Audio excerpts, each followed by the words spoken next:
Or will you be worried when free cash flow is negative? Which one is more problematic? Okay, free cash flow, negative free cash flow or negative NOPAT?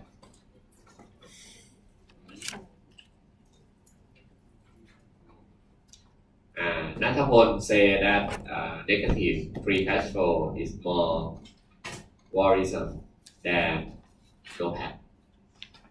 Do you agree? No? In the back, you say that no. Why?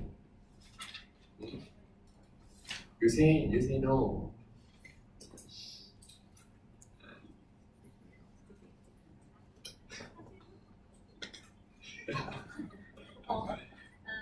No, I said it was like free cash flow as well. The free cash flow you used to spend. Free cash flow is like the cash flow that you have left for spending, right? So I think it's going to be problematic if it's negative because that means like you have no. But what about NOPAT? If NOPAT is negative, mean you have a loss. So NOPAT negative or free cash flow negative is more concern. Surely free cash flow.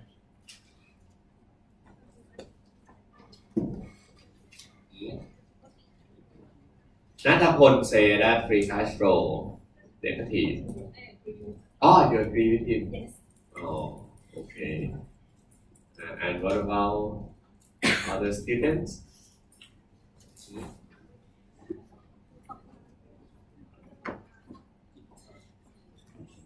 NOPAT, there are yes?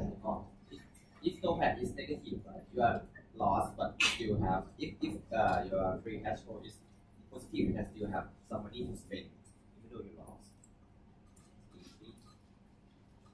But when you have negative NOPAT, how can you have a positive free cash flow? Liabilities. Liabilities, what do you mean liabilities? Borrowing. Borrowing. Okay. Borrowing. No, it's not. No, it's not. You will only borrow when you have a negative free cash flow. Okay? Borrow doesn't mean that you have positive free cash flow. No. So the answer is that NOPAT, negative NOPAT is more problematic than negative free cash flow. Okay? Because NOPAT is the operating profit after tax. And if NOPAT is negative, it means that you have loss from your operation. And when you have loss from your operation, it will be very difficult to reverse it back to be a positive one. Okay. For example, if you cannot sell your product, therefore you have to reduce the price of your product, and then you incur some loss from your operation, then that is more concern. But if you have negative free cash flow may come from the fact that you invest a lot. Negative free cash flow may happen even though you have a positive NOPAT. Okay? Because don't forget that free cash flow is equal to NOPAT plus depreciation, right? And minus all your investment.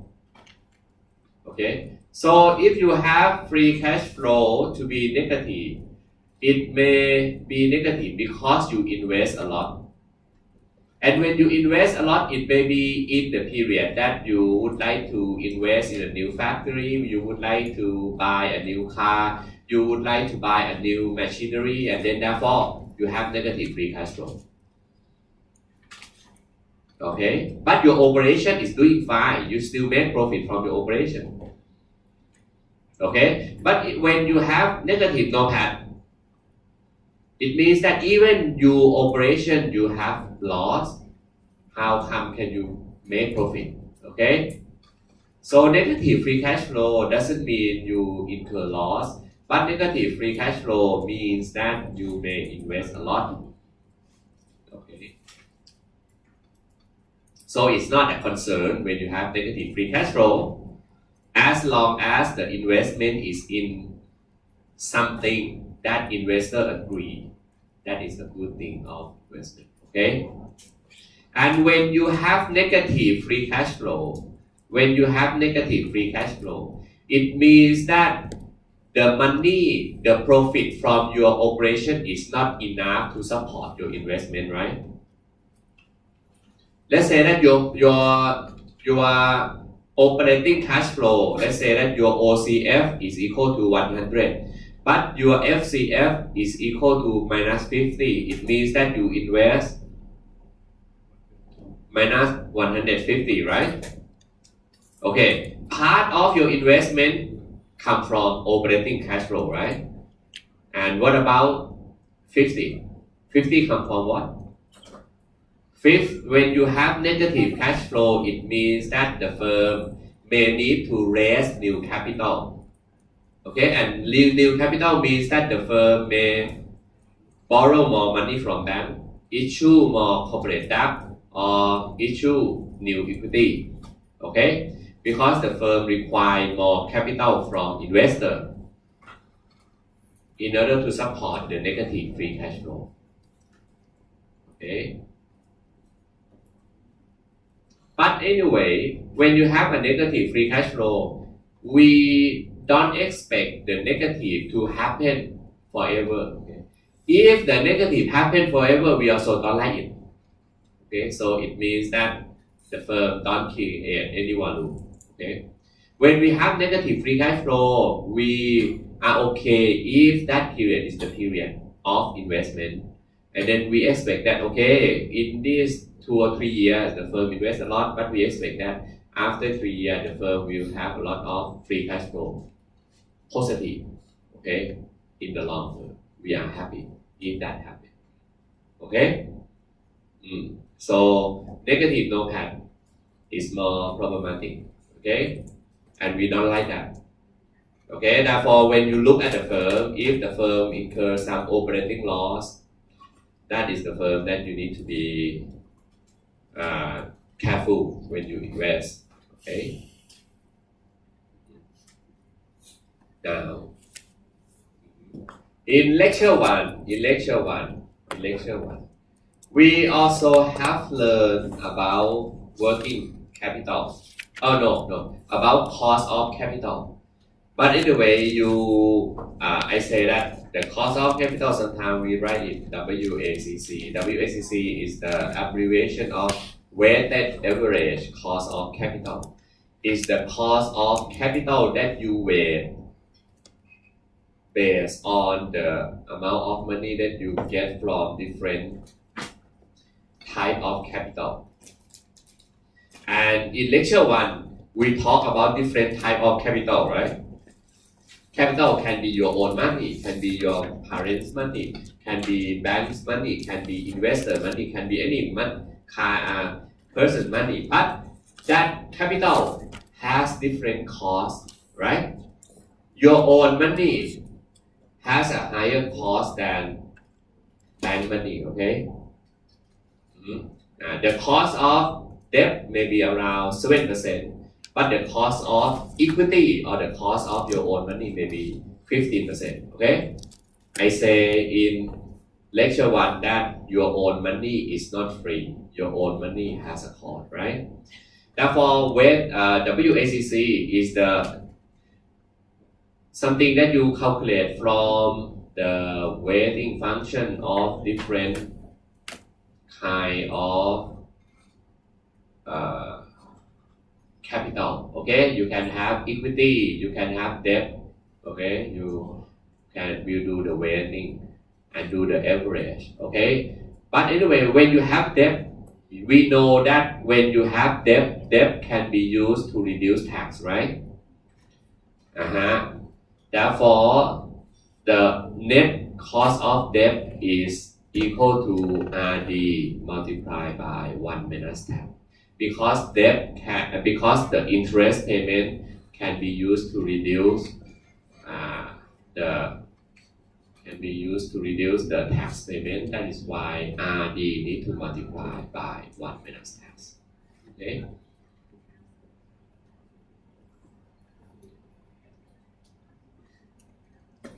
RE is the cost of equity. Cost of equity. Equity is your own money. Equity is someone money, investor money that invests in the way of common equity. Okay.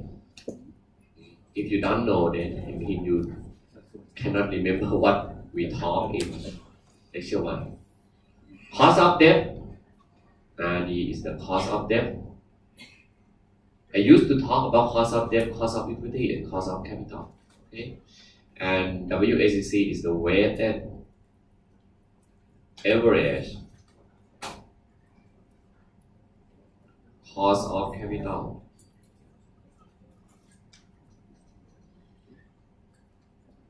Weighted average cost of capital. Okay, cost of debt, you can call cost of equity, but debt interest can be used to reduce tax. Therefore, we have RD multiplied by 1 minus tax. Do you have any question?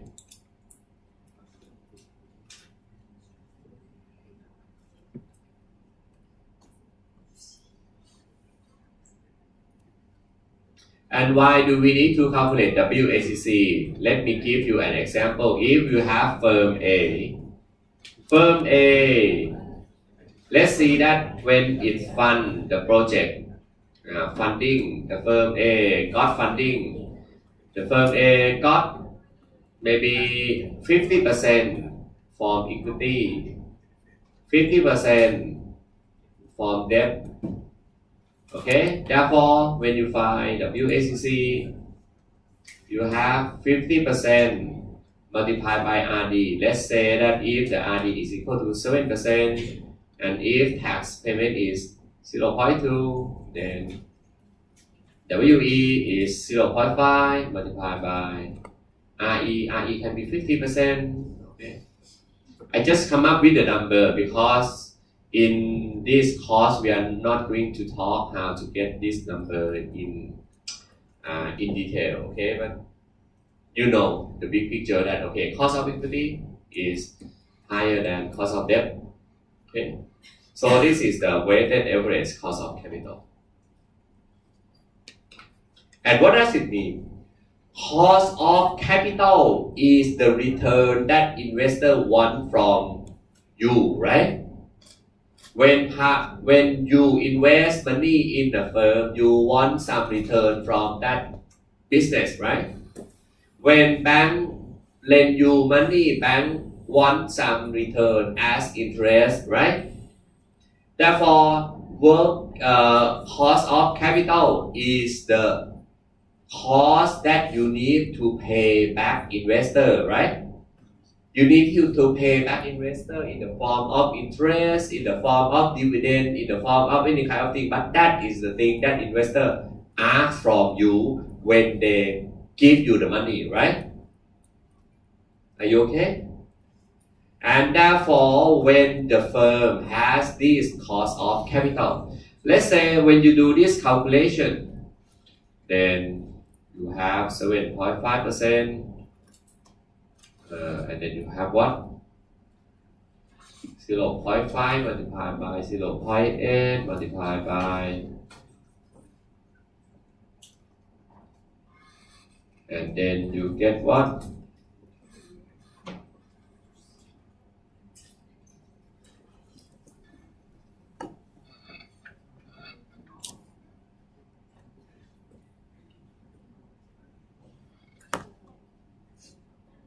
Then you get 2.8% plus then your cost of capital is 0.5%.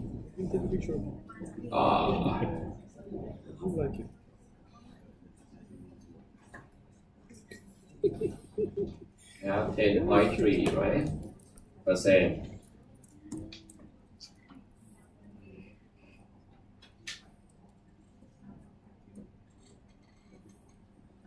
Okay, so this is the return that firm need to pay back investor, okay, in any kind of form. It can pay back in the form of interest, it can pay back in the form of dividend, it can even pay back in the form of capital gain. Okay? If firm would like to give capital gain to investor, then they just have to invest and earn some profit in such a way that stock price increase, something like that. Okay? This is the cost when you do the operation or when you do some business, okay? But this cost is different from operating expense because operating expense is related to raw material spending, SG&A and so on, right? But this cost is the cost that when you get capital from investor don't give money to you for free, okay? You need to pay back somehow. And this is the rate that investor asks from you. And if you cannot provide this kind of return to investor, what investor will do? Yeah, it will sell your stock. Okay? Equity holder will sell your stock if you cannot give the return equal to 10.3% in this example. Or if you cannot give the return equal to 10.3%, then sometimes you can't even pay back interest. Okay? Because interest is 7%. Okay, so this is the cost of having money in your firm for investment. Therefore, when you make investment, you need to make sure that you need to have the return on invested capital that is greater than WACC. If return on invested capital is less than WACC, that is a problem. And everyone will sell the stock, okay? No one will want to lend money to you if return on invested capital is less than WACC, okay? And this is not just concept. This is the real world. The real world situation, okay? That cost 10.3% is your cost. Is not your expense, but it's the cost that you need to pay back to investor. For example, if you say that, hey, I can stop paying dividend, no one can ask me to pay dividend. This is true. It's true. You can decide not to pay dividend, but if you don't pay dividend at the rate that investor wants, then that's it. We go away. We don't care your firm. Okay? And when we talk about return on invested capital is calculated from NOPAT divided by operating capital. Okay?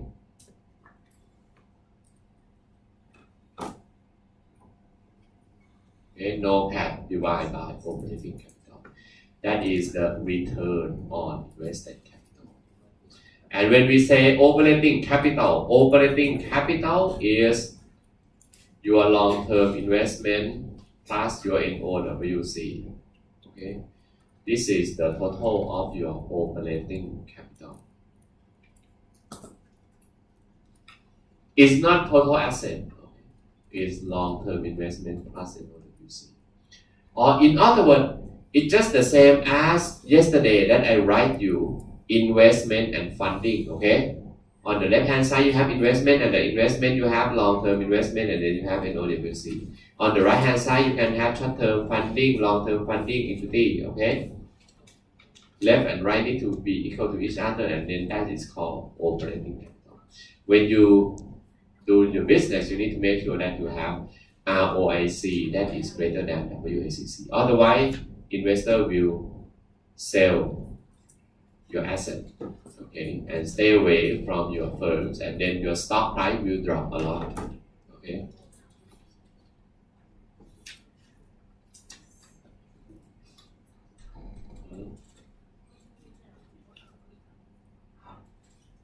Do you have any question?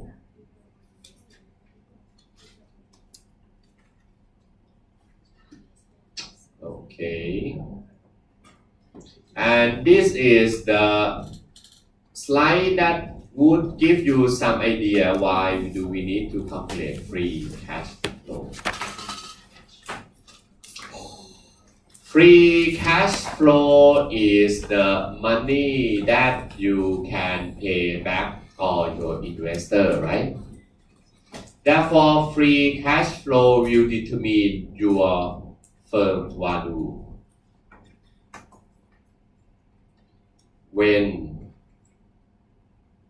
we let me save this first.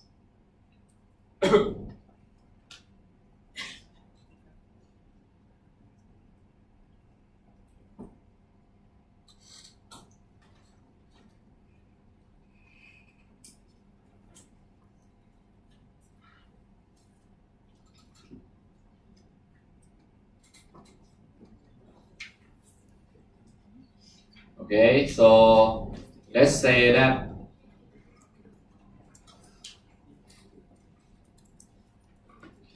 when you have free cash flow, normally you need to forecast the free cash flow into the future, okay?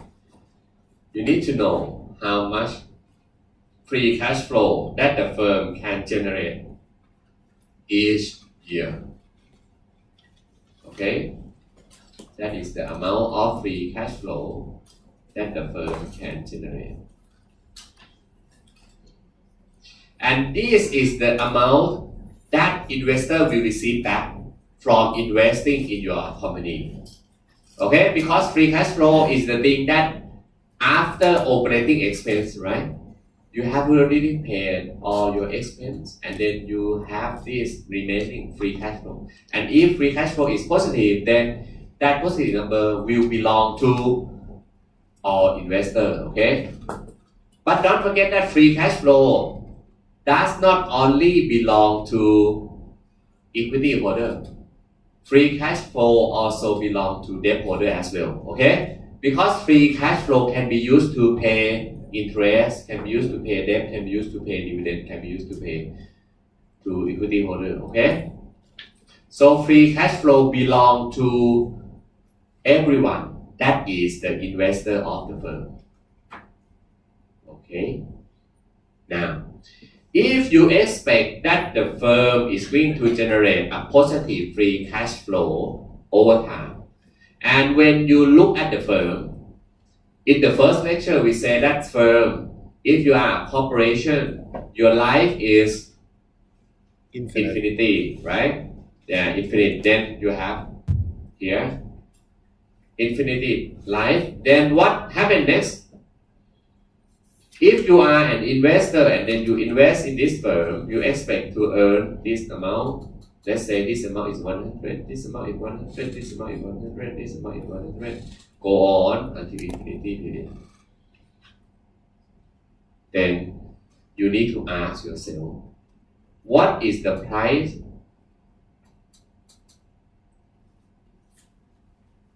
we should buy today?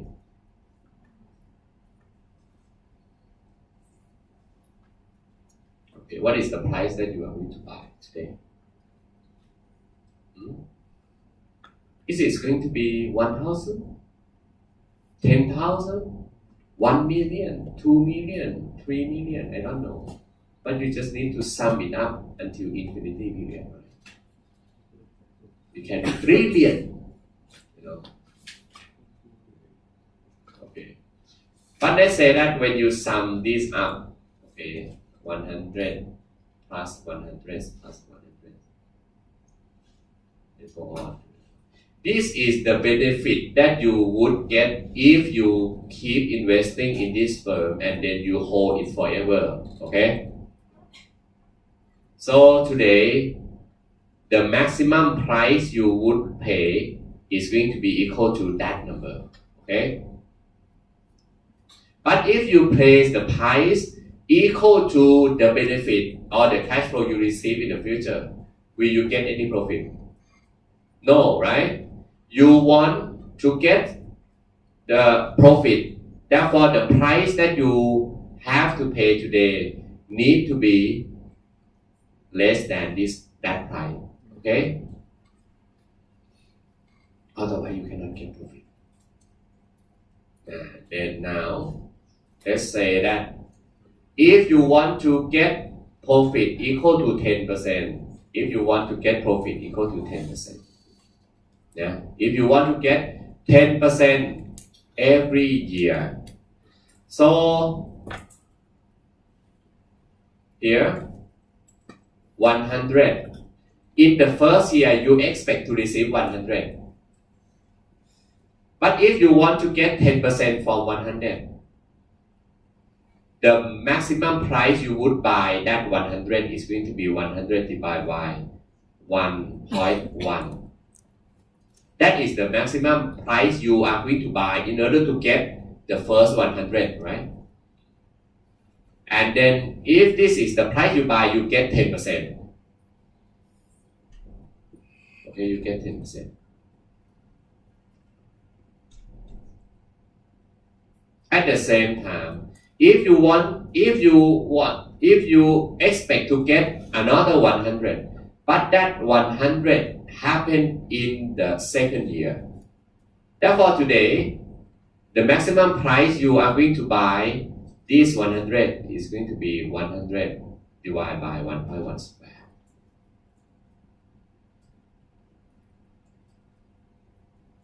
What I want you to understand is that we need to divide each number with some return. And the bottom one is the things that you put the return you want. If you want to get a lot of return, then you will divide with a large number, right? And then you will come up with a very low price. Okay? Are you okay?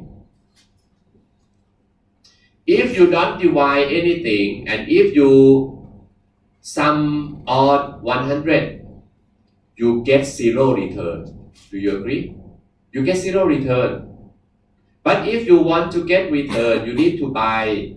Let's say if you want some return, then the first one you may want to buy at the price 90. Okay? If I buy 90 and I wait 1 year, I get 100. Okay, I am happy. I get some return. Okay? But in order to know what is the price you want to get, is that you need to divide 100 with 1.1. Okay? And 1.1 is just 1 plus R. Okay?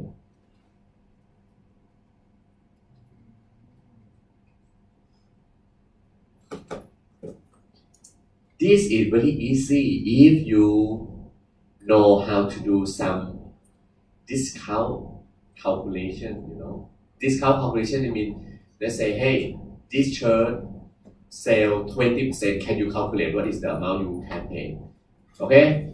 Let's say that if this shirt sell at 1,000, but it discount 20%, then you pay 80% of that amount, then you got some return, right? Okay, but if you actually buy 80%, you don't get 20% return. Do you know? Let's say that if the price of the product is at 100, and if the discount is 20%, therefore sale price is at 80, right? But if you buy 80, you get the value of 100. Is this 20% or not? No, because you buy 80. Okay, you buy 80. 80 is your cost, right? But you expect that the value of the things you buy is 100, right? So your return is 100 minus 80 divided by 80, right?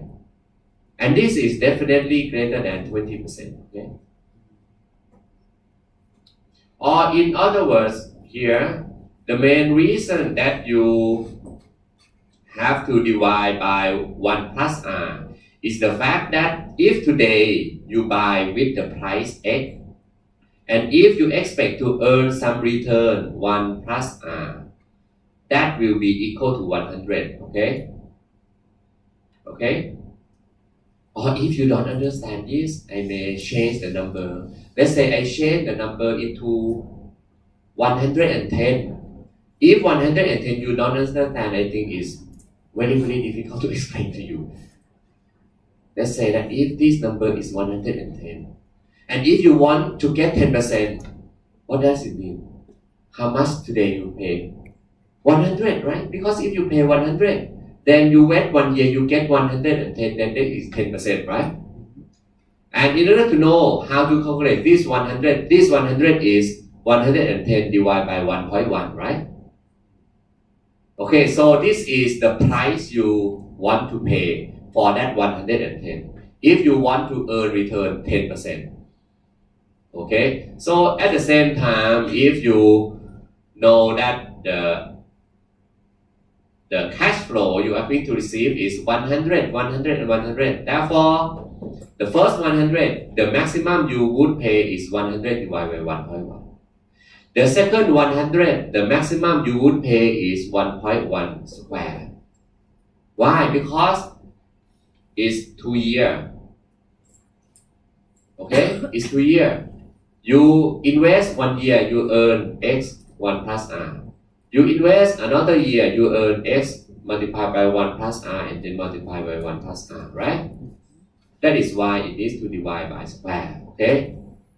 So at the same time, the third one will be 1.1 with a polynomial t, right? Okay, and go on forever. And that will determine the price you want to pay for the firm. Okay? Are you okay?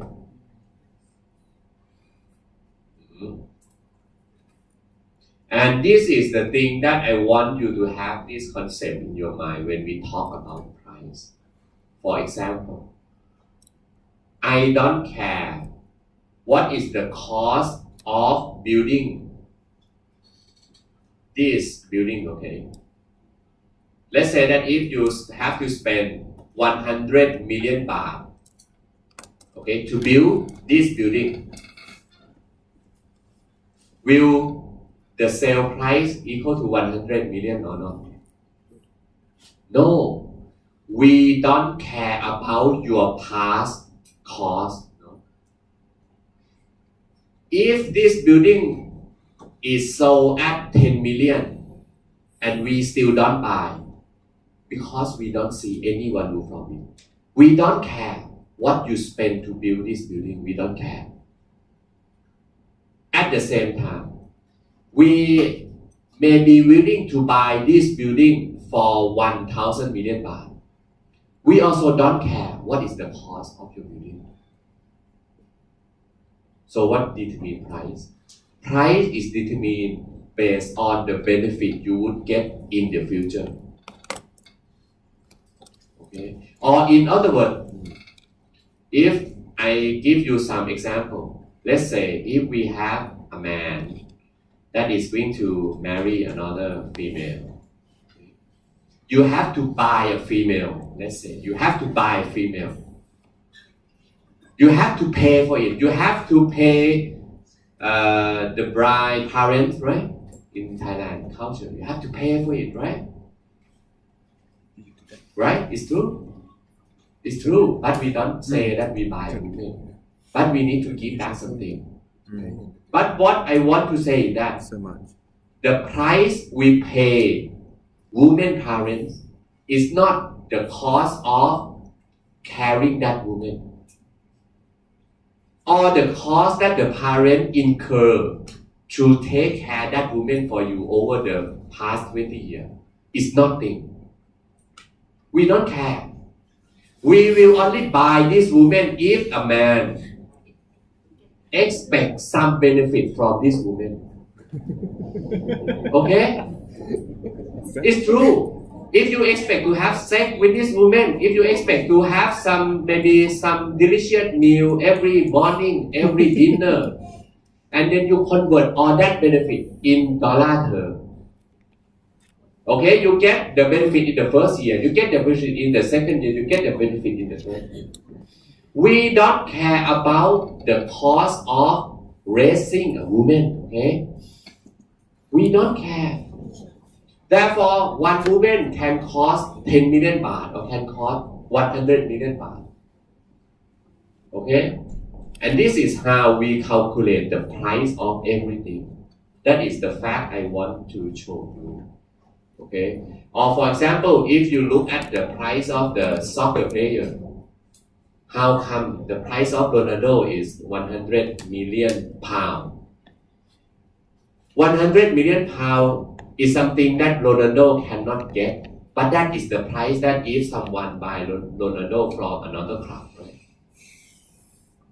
And when you buy Ronaldo 100 million pound, why you buy?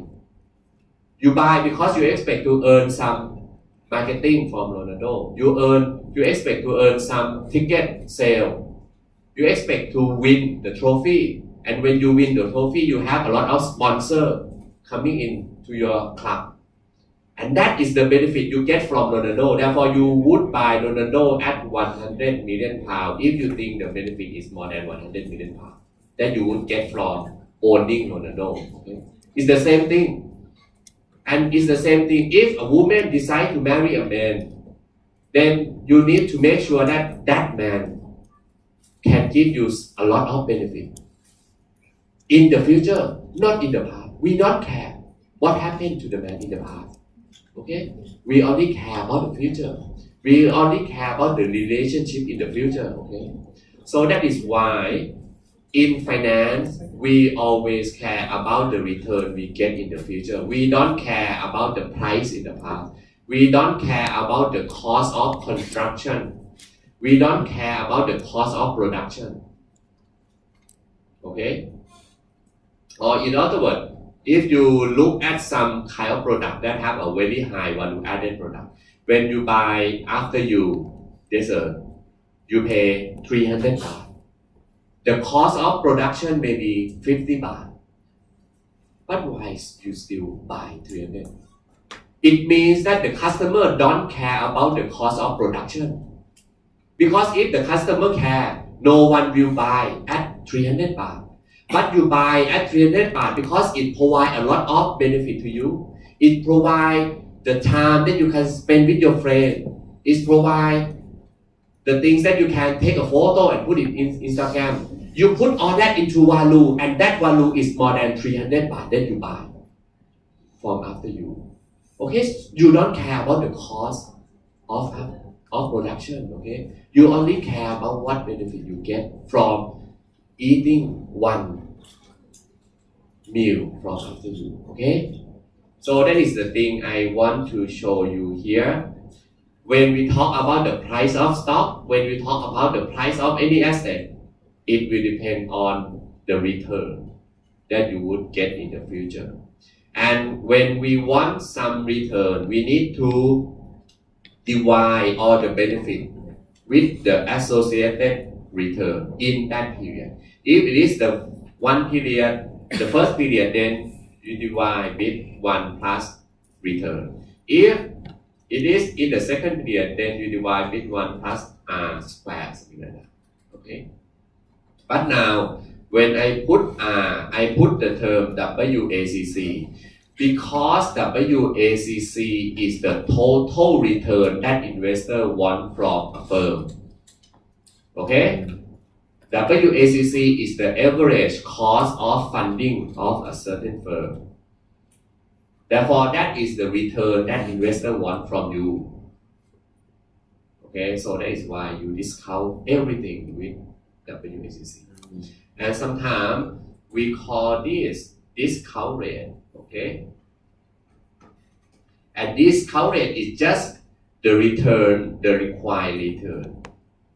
Required return means the return that you want if you are going to invest in that firm. Okay.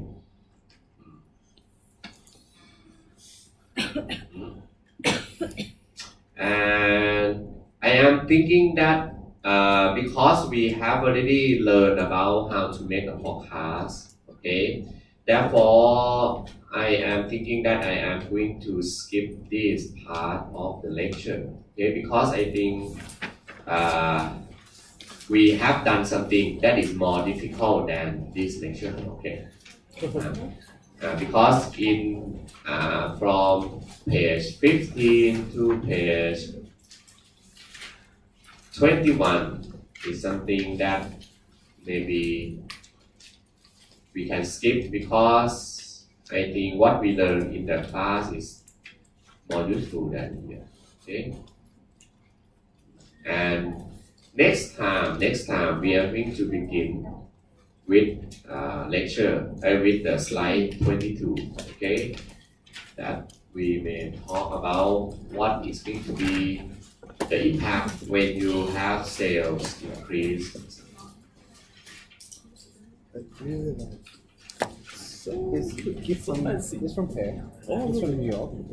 We bought it in Brooklyn actually. Oh, really? And it was Okay. So we got matching pair. do you have any question? Yeah. And it will be getting more and more mathematics in this class. Okay.